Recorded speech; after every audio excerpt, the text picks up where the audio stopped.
Do we have anyone else on the ladies' floor? Yes, it's me. All right, one more, please. On behalf of my sisters. Okay. The second question is, the sister says, I have heard that clapping and whistling used to be a form of worship in the pagans or some other religions. Now, and similarly, birthday celebrations. Now, what is your opinion? What is the proper opinion on these? Are we supposed to participate in these kind of rituals? Can we clap and can we whistle? Anything is wrong with celebrating birthdays? Sister, if you had heard the rules of the question and answers, I always prefer that first the non-Muslim should ask the question. And if Muslim is asking the question, ask the question on the topic. These questions on fiqh and masail you can ask to the ulmas and sheikhs. I am a specialist in Islam and comparative religion. Not that I cannot answer these questions. I am a specialist on Islam and comparative religion. Ask me questions which are unique. You get a heart specialist and ask him that I have a cough now, what to do. Not that I cannot answer these questions, sister. Therefore, I personally prefer first give the opportunity to the non-Muslims.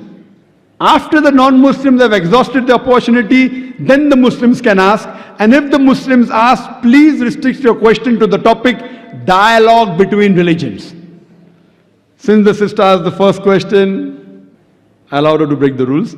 Second time, no problem. But see to it that the person who wants to ask the question, let her or him ask directly. I don't prefer chits and I don't prefer via question. I prefer direct. And I am a, mashallah, direct I prefer. And when you get direct questions, the questions are better on the topic. These indirect on the chit, behind the scene, behind the direct. So therefore I request all the other mics, please give first a point to the non-Muslims, let them benefit. Muslims can always ask on the email, no problem. After the non-Muslims have exhausted, then the Muslims can ask, but please restrict your question to the topic. The sister asked the question that she has heard that clapping and whistling is a form of worship, and about birthdays, can we celebrate? Quranic verse which just say that clapping and whistling is a form of worship. So but natural, in our worship, we cannot clap, we cannot whistle.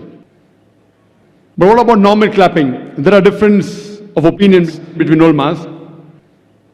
Some of the sheikhs say that clapping is not right. Most of the sheikhs say that because Quranic verse says it's a form of worship, in worship you cannot clap, you cannot whistle.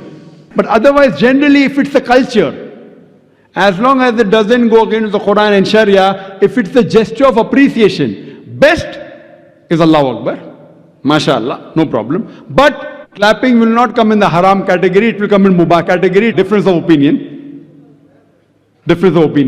Most say it is mubah, some say it is haram. If it's an appreciation, no problem. As far as birthday celebration is concerned, again, some sheikhs say that celebrating birthday is haram. Some say it is mubah. I personally feel that celebrating birthday of personalities, especially of religious leaders, etc., it leads to shirk.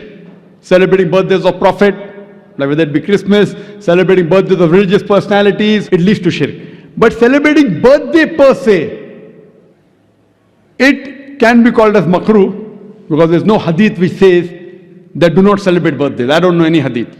But does say that do not imitate the kuffar. So therefore, celebrating birthdays of religious personalities, I feel it leads to shirk.